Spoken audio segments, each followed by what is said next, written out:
should have in hand Revelation chapter 12. There's 4 pages to tonight's lesson. It's talking about 4 different things, very important things in this chapter. We're going to talk about a woman. We're going to talk about a man-child. We're going to talk about a dragon, a great red dragon. And we're going to talk about Michael, who leads God's forces in a war in heaven. Boy, this chapter is filled. And it has one of my favorite preaching verses. I'll tell you what, there's a verse in this chapter that it's just an all-complete passage that it will just preach by itself. But I love preaching on the 3 points that's in that passage, and I'll get to it in a moment. But we're going to consider in verses 1 and 2 what is called the woman first. But I'd like to read those paragraphs at the top of your notes. The theme of Revelation 12 pulls back the curtain on the unseen spiritual warfare that has influenced history from Genesis to the Great Tribulation. Satan's hatred of Israel, his war against Christ, and his final defeat are vividly portrayed here.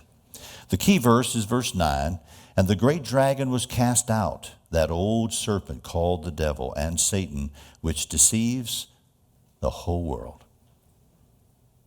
Now the woman is clothed with the sun, and I'm going to read verses 1 and 2.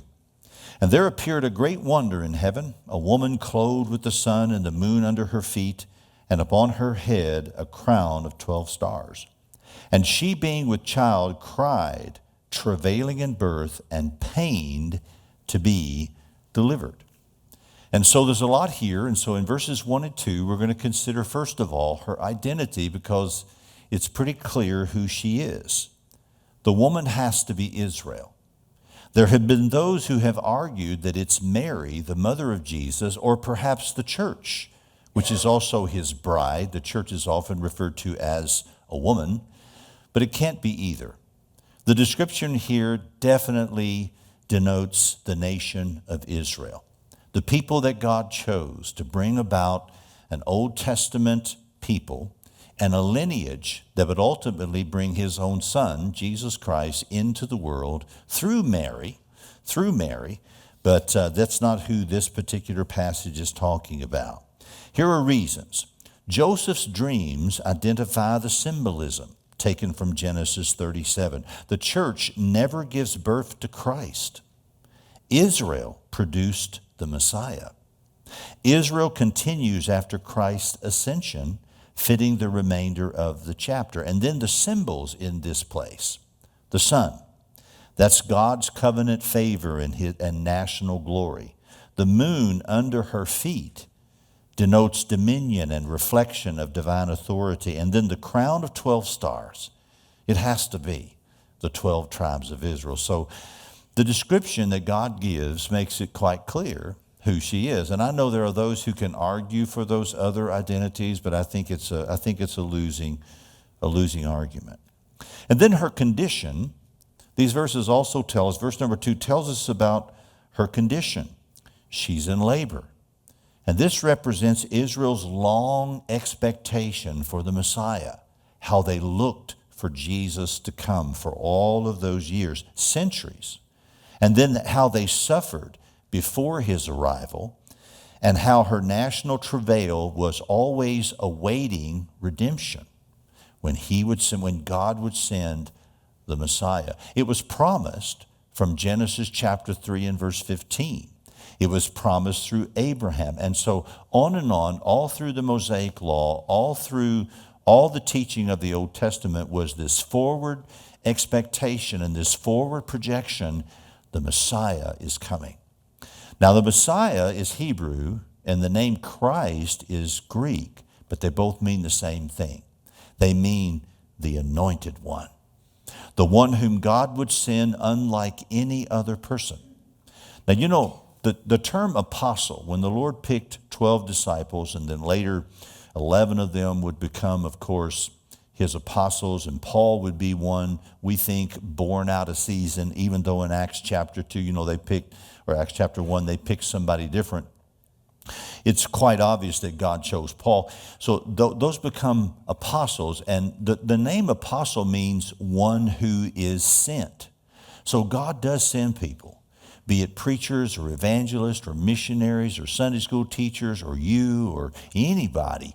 When God puts his hand upon a person to do a job, be it one that everybody knows about or is behind the scenes, but very, very critical and important for God's work, that is one who is sent. But when God sent Jesus, there was no other. He is only begotten. That means one of a kind. So that's why that this whole idea about Jesus coming through Israel, their long waiting, their anticipation for him was fulfilled in him. How tragic that they didn't recognize it. How tragic that the one they had waited for so long, they couldn't identify him because they were so corrupt at that point in their theology and in their backslidings that they were too materialistic, they were too actually theologically incorrect to even recognize him for who he was. Now, there were some who did. I think that Nicodemus recognized him. I think that there were a lot of the priests, at the lower level who recognized. The Bible tells us that there were a lot of them that were saved, but the vast majority did not. Now, the next thing we see is a great red dragon from verses 3 and 4, and it says, "And there appeared another wonder in heaven." So this chapter is full of those. But here's the second wonder. "And behold, a great red dragon, having 7 heads and 10 horns and 7 crowns upon his heads. And his tail drew the third part of the stars of heaven, and did cast them to the earth. And the dragon stood before the woman, which was ready to be delivered, for to devour her child as soon as it was born." How graphic a picture this draws for us. Now, his identity is quite clear. There's no mystery here, your notes say. Verse 9 identifies him as Satan, the devil, the old serpent, the deceiver, and he has a lot more dark names than that.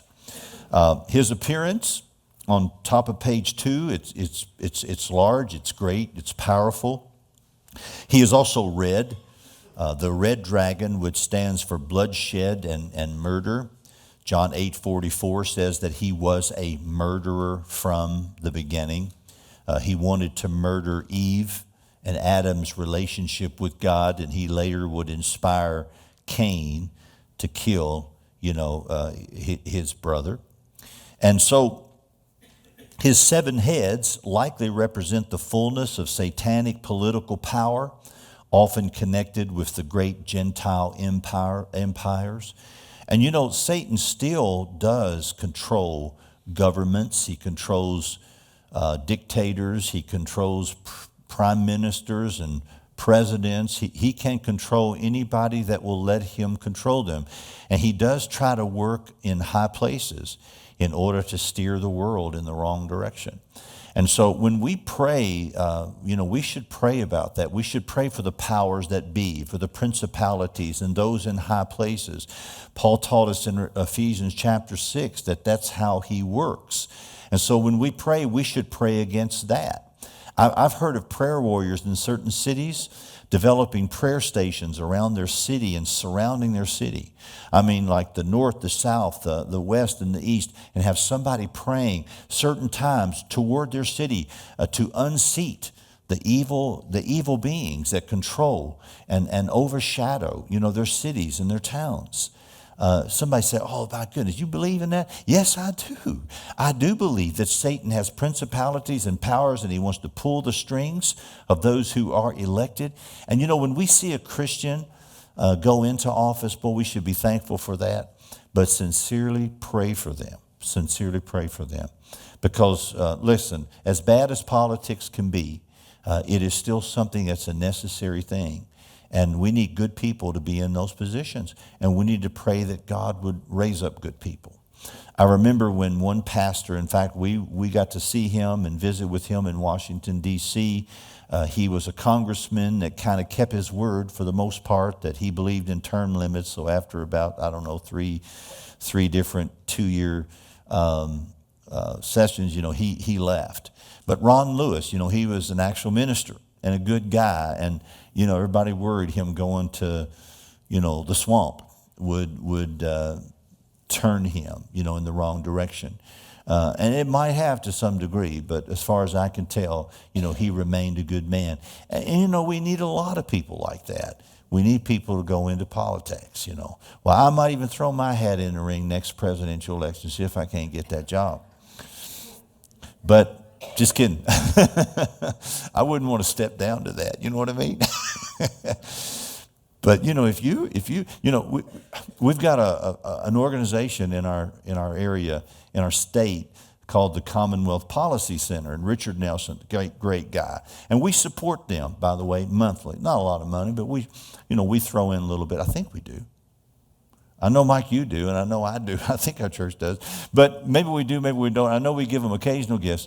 But that's what he does. He goes around and he tries to find and then educate and prepare people to get into this principality thing that Satan is just in total control of. If we get some Christians up there, we get some Christians in there, then they can bring a balance to that, not only with their prayer, but with their votes, and turn things in the right direction. Boy, we need that so bad. His 10 horns perhaps is the future world government. You can compare Daniel chapter 7, also Revelation chapter 13. All of this stuff goes together and fits together like a chain link fence. You won't understand it all, but there's some big stuff discussed in those chapters. And then the 7 crowns is probably the authority that will be temporarily permitted by God. Because when Satan comes down to the earth having great wrath, when he begins to inflict upon the world what he will be allowed to do during the tribulation period, it will be by permission of God. And God does do that. He did it with Job. I mean, that's a blatant example of how God allowed Satan to hurt one of his best servants. And it was all a test thing. And what's interesting about that, is as much as Job wanted an answer from God why you had to go through that, God never gave him an answer. But I think the answer is this, and it's pretty obvious as you think about it, and I'm sure Job understands it now, but that the world is a dangerous and hurtful and bad place, but regardless of what happens to us, God will always be in control. And there's always a reason, there's always a purpose, there's always something there that God is doing, and we just have to trust him in the darkness. We have to trust him when we can't see. We have to go on instrument control and allow him to fly the plane, because we can get totally lost in the confusion of it all, as he did. But I tell you what, he did far better than I would have done. And then Satan's activity here is kind of interesting. It talks about his tail drawing 1/3 of the stars, and that's angels who follow Satan in his rebellion. You can also compare Daniel chapter 8, verse 10 to that, and it kind of talks about the same thing. But how many is 1/3 of heaven's angels at that time? We don't know the number. We don't have any idea. But if God can put billions and billions of stars up there, billions of galaxies that have billions of stars in each one of them, God can certainly make a whole lot of angels. And so 1/3 of heaven's angels could have been in the billions. And I was listening to some commentary by Stephen Meyer the other day, and I was just really shocked. It was the first time I've ever heard anybody say this. Because we've been talking about, I remember when like Carl Sagan and some of those guys were alive, and they were talking about the massive universe. And they were talking about maybe 100 billion galaxies. Well, not long after that, they stretched it to 200 billion galaxies. And then they thought, no, there's more than that. And now Stephen Meyer, first one, he's probably the first one who said it, but he said, we're pretty sure now there are trillions of galaxies.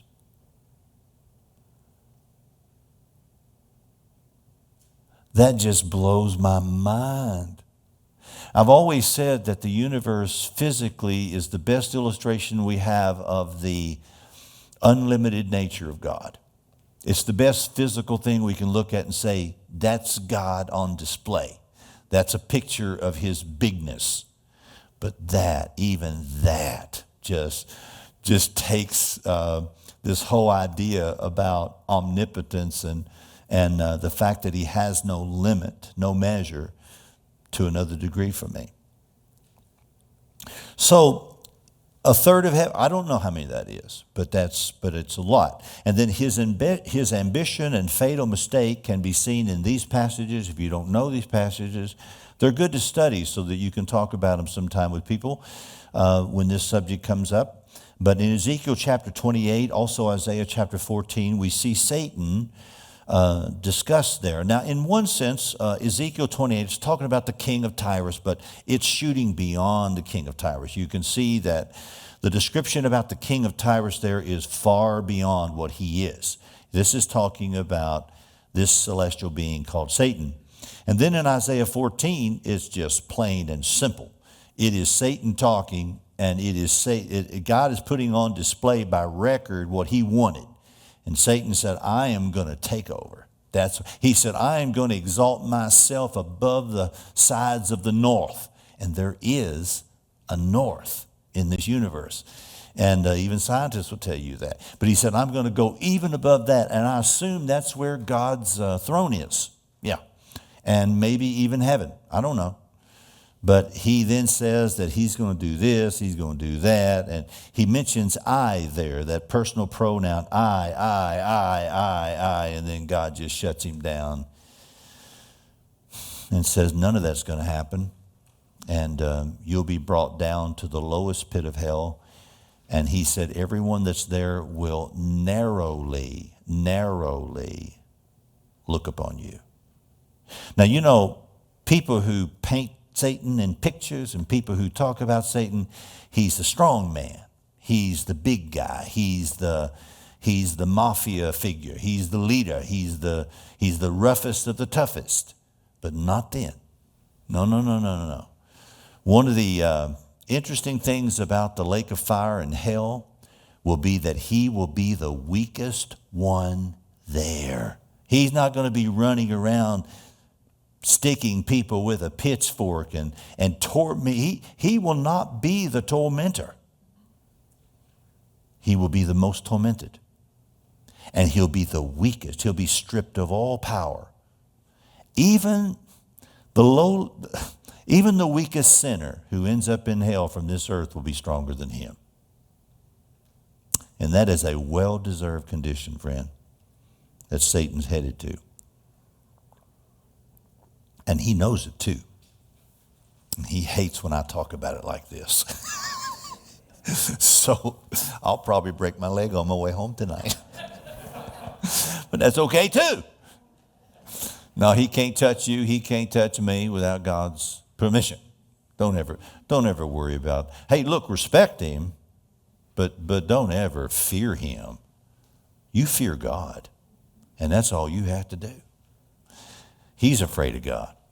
I love that little statement. Satan trembles when he sees the weakest saint upon his knees.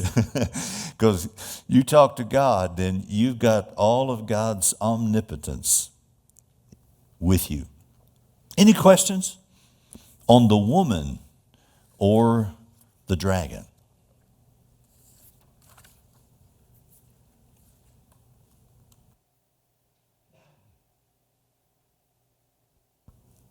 All right, let's talk about the male child. Just one verse, verse 5.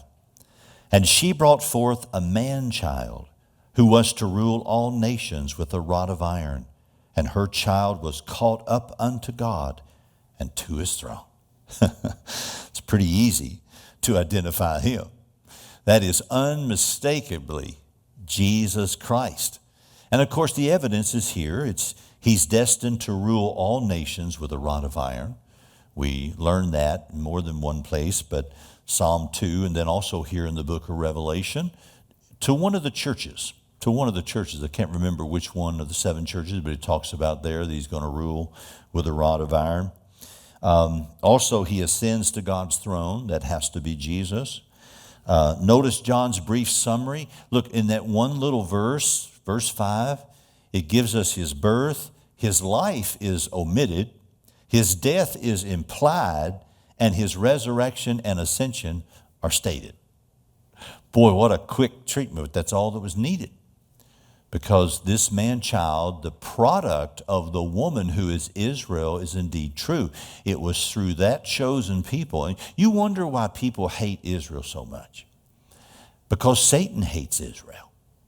Satan just salivates. He wants to do to Israel what he wanted to do to Peter. But Jesus prayed for Peter. You know, there was a time when Jesus told Peter, he says, Peter, he said, Satan has desired to have you, that he might sift you as wheat, which means just tear him limb from limb. But Jesus said, but I've prayed for you that your faith would not fail. I tell you what, it didn't. Which means Jesus also prayed for us, you know. He prayed for those who would believe on the word of those he sent out. But we should pray that too. We should pray that for people. I think Jesus taught us something there, that we should pray for our children. We should pray for other people's children. We should pray for each other, that their faith won't fail, that they won't stumble, that they won't get into a situation where, you know, in a weak moment, they'll make a terrible decision. We should pray that because Jesus prayed it for Peter. That's a wonderful lesson. John goes from his birth to his death to resurrection to ascension, skipping the 33 years of his life. Why? Because the emphasis is prophetic. It's not biographical. If he was intending to give us a biographical sketch here, it would have had more, but this is prophetic. It showed his entrance and then his departure. And that's what he came to do, is provide that salvation for us. The redemption, the atonement, which is so necessary, absolutely essential for us to have the hope of heaven. All right, the next section, section 4, is Satan's attempt to destroy Christ. Now look at verses 4 and 5. So throughout history, Satan has tried repeatedly to prevent redemption. Before Christ, for example, Pharaoh drowned he at least ordered the drowning of the Hebrew boys in the Nile. Pharaoh ordered that. Exodus chapter 1, verse 22. Athaliah, she sought to destroy the royal seed and thought she got them all, but she missed one. And then Haman, attempting to kill all the Jews, commit a Jewish genocide in the book of Esther. He wanted to wipe them out. And that was before Christ. But then during Christ's incarnation, when he walked here, when he lived here, when he breathed here, Herod, he tried to wipe him out in Bethlehem.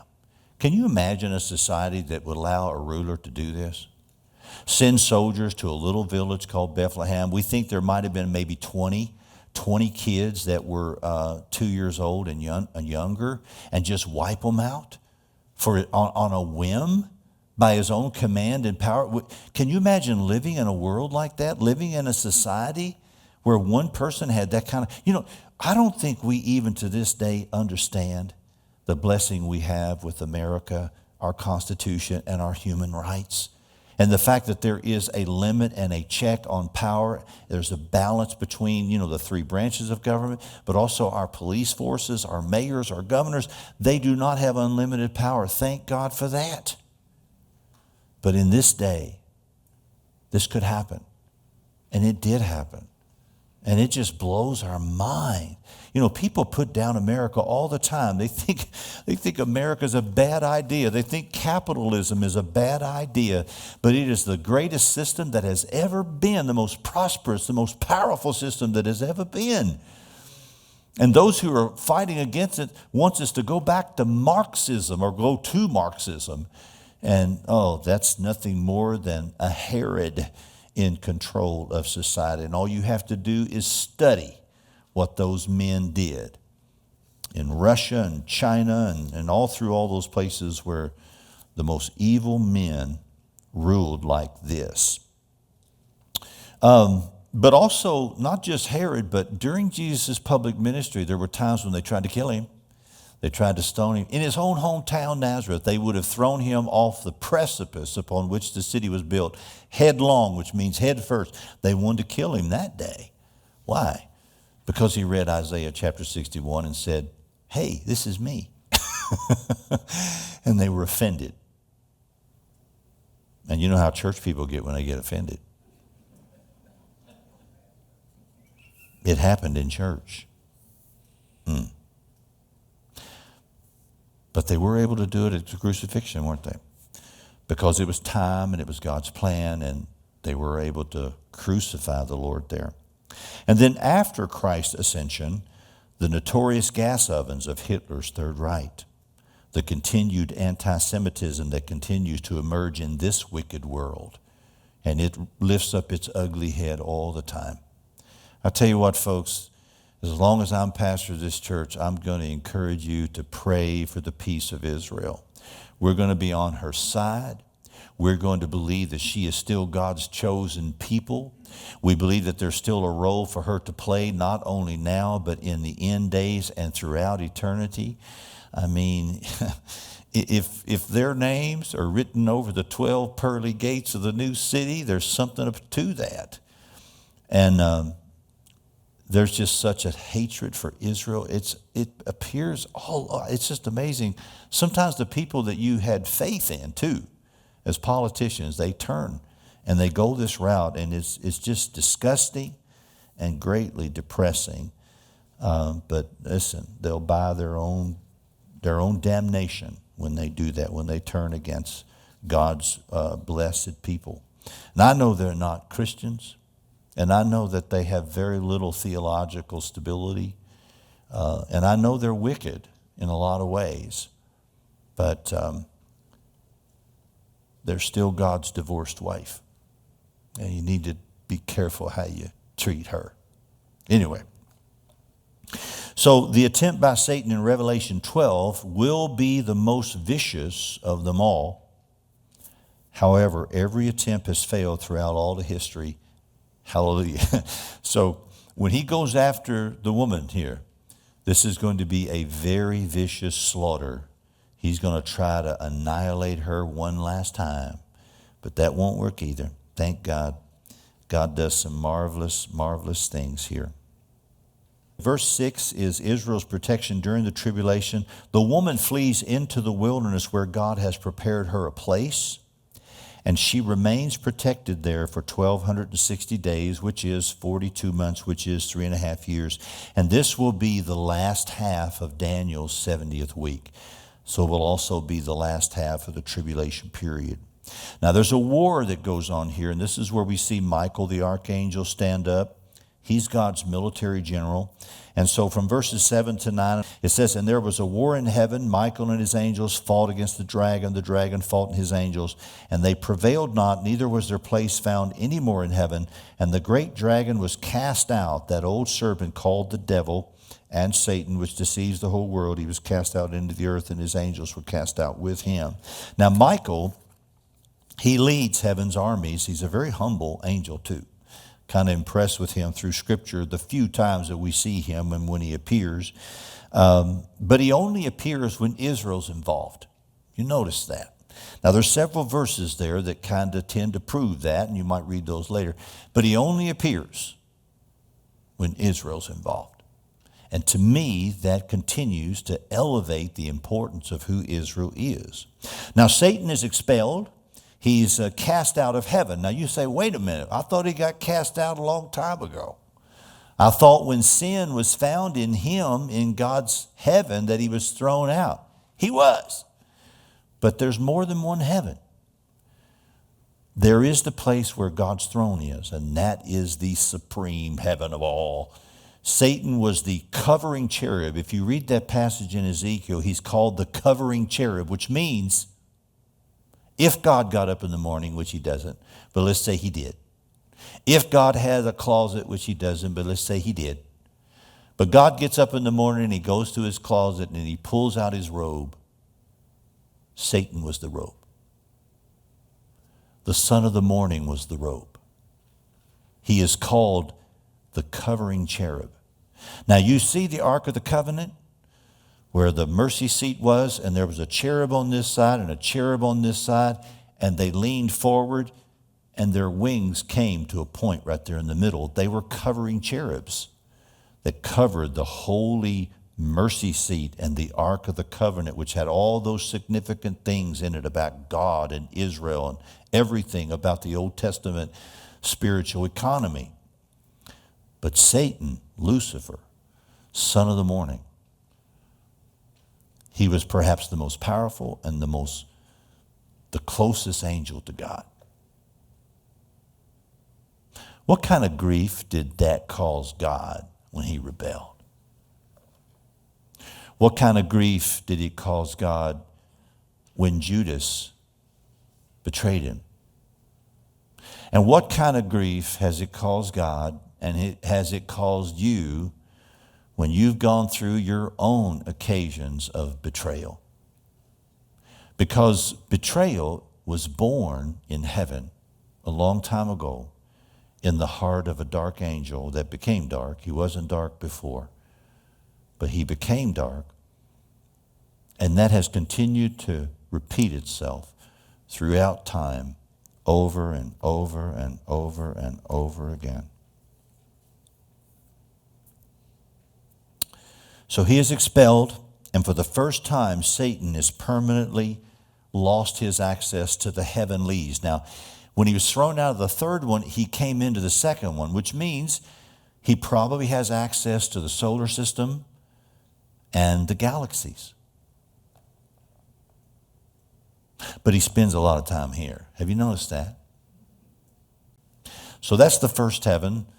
What we see as the universe is the second heaven, and then beyond that in the sides of the north is the third, where God is, and that's where Paul said he was translated to. If you read that in 2 Corinthians. But he said he was translated to the third heaven. Now he said, I don't know if I was in my body or out of my body. He said, I don't know. But he said, I went. And what's beautiful, we talk about space travel. By the way, folks, space travel is absolutely impossible. We're never going to be able, these bodies of clay are never, ever, ever going to go at warp speed. We're not going to have a Starship Enterprise. We're not going to go to those distant galaxies. We'll be lucky if we can put a boot on Mars, which is simple. We will never, ever be able to travel in the universe. But Paul, in one moment, he went beyond the trillions to the other side in a moment. Because God doesn't depend on the speed of light. To God, that's turtle speed. God just thinks it, and you're there if it's 1,000 miles or 10 trillion or beyond the number system. God doesn't work by numbers. Did I tell you I like this chapter? Okay. So he's expelled out of the third, out of the second, perhaps not even able to fly around in the air here. He's on the earth. He might be able to get around quickly. He might be able to go really fast. He might be able to disappear and reappear. I'm sure he can still do all of that. But he is then chained to this earth. And then earth's greatest crisis began. Once Satan is expelled, Satan turns his full fury toward the earth and the people that are still here, because he realizes that his time is very short. He's come down to us having great wrath. So, but on the other hand, there's rejoicing in heaven. I got to speed up. Verses 10 through 12 says, and I heard a loud voice saying in heaven, now has come salvation and strength and the kingdom of our God and the power of his Christ, for the accuser of our brethren is cast down, which accused them before our God day and night. And here's my verse that just preaches, verse 11, and they overcame him by the blood of the Lamb and by the word of their testimony, and they loved not their lives unto the death.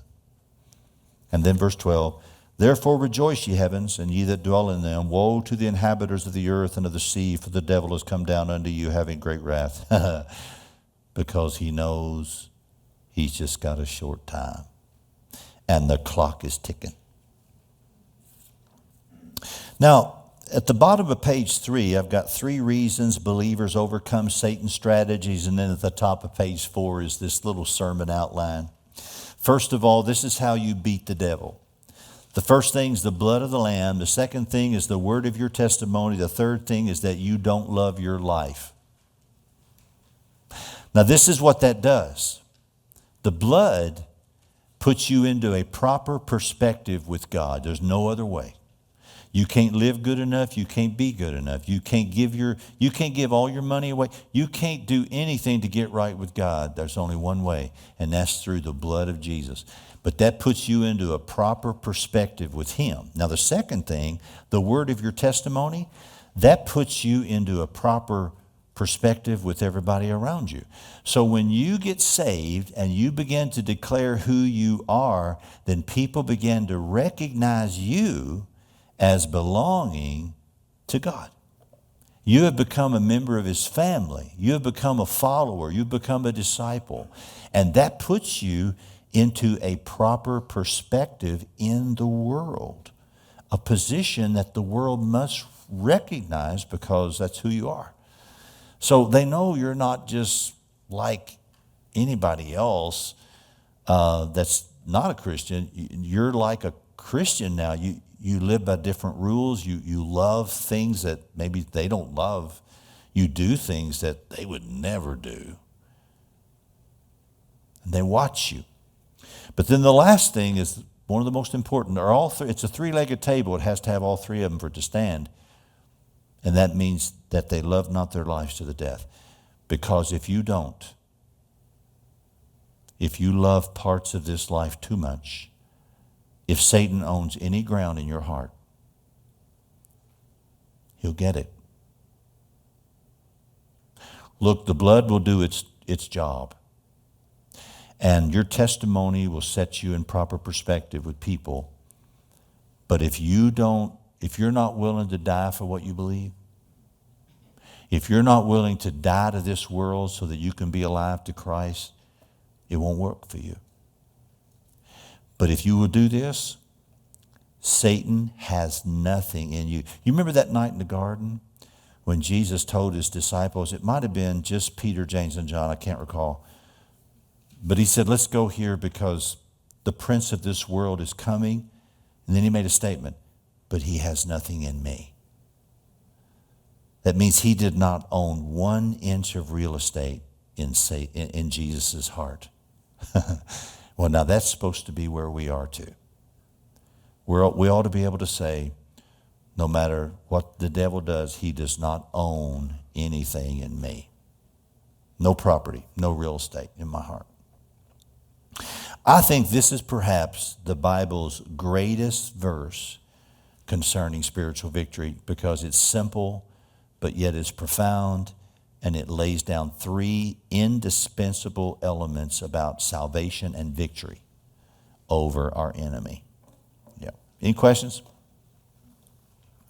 Okay, the last section is 5 verses there, verses 13 through 17. It reads like this. And when the dragon saw that he was cast unto the earth, he persecuted the woman which brought forth the man-child. And to the woman were given 2 wings of a great eagle, that she might fly into the wilderness, into her place, where she is nourished for a time and times and half a time from the face of the serpent. And the serpent cast out of his mouth water as a flood after the woman, that he might cause her to be carried away of the flood. And the earth helped the woman, and the earth opened her mouth and swallowed up the flood which the dragon cast out of his mouth. And the dragon was wroth with the woman, and went to make war with the remnant of her seed, which keep the commandments of God and have the testimony of Jesus Christ. And I'll have to speed up on this one. I didn't chase any rabbits. I was just enjoying that first part. But having failed to destroy Christ, Satan wants to attack Christ's people. He wants to attack Christians. He wasn't able to defeat Jesus, so he wants to defeat you. And see, he gets marks on his belt when he does. But Israel escapes. Israel is given 2 wings of a great eagle, likely symbolic of swift divine deliverance. It's probably not talking about literal aircraft here. This is sort of allegorical. This is picture language, but it will be very clear when it happens. But God providentially preserves Israel. And then this flood, it's just something that is done to try to swallow up God's people. It could be a literal flood, but it could be also a massive invading army or overwhelming persecution. And of the three, I've chosen that it's an army. I think it's a massive army that the beast and Satan sends after these people. But God intervenes, and the earth in this story swallows up the flood. So what happens is here comes a tidal wave, 20, 30 feet tall, maybe 100 feet tall, and here it's coming, going to sweep them away, and the earth opens up. Earthquake. It just opens up, and there's a gigantic cavern, and the water goes down the hole. And just like the Red Sea opened up, let God's people go across on dry land. That is where they were saved by water on each side and destroyed the Pharaoh's army afterwards. But this is where the earth is going to step in and save God's people. Whether that's literal or not, we'll just have to wait and see. But understand this, that when Pharaoh sent his armies down there, God protected his people by swallowing them in water. And it appears he'll do it this time by swallowing them with an earthquake. So this might be that great army. It's not a flood. It's not the walls of a great Red Sea. It's an earthquake. By the way, that's happened before. Korah and some of his people during the journeys, the children of Israel, earth opened up its mouth and swallowed the whole gang. Terrible day. Satan changes targets. Unable to destroy Israel, he attacks the remnant of her seed, likely referring to tribulation believers who identify with Israel's Messiah. So that 144,000, that witness is continuing. People are getting saved, even in the tribulation. People are trusting Jesus because that's God's whole plan. He just wants to save everybody.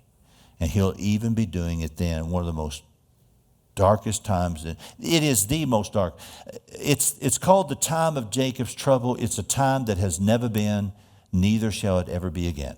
So it is the climatic destruction time the earth has ever seen. Major doctrinal themes here in conclusion: the reality of spiritual warfare, God's faithfulness to Israel, the certainty of Satan's defeat, divine protection in tribulation, and the basis, verse 11, of the believer's victory. Doesn't get any better than that. The only sadness I have is that we have to now go on to chapter 13 because I like chapter 12. Did I tell you all that? I guess I did. Hey, chapter 13 is interesting too. Tommy, hold on. We'll get your question on the microphone. Do you think people in heaven will be able to see all this? I think so. Okay. I think we'll be watching. I don't know how, but it's not any problem for God. Yeah. Listen, I think that people who have died and gone on, they're waiting for all this. I think they're talking about it. I'm sure they're very comfortable. They're very blessed, and of course in a wonderful place, a peaceful place. But they're concerned about us, and they're looking toward the conclusion of all this. And I don't think they're walking on streets of gold yet. I just don't. I think that's coming a little later.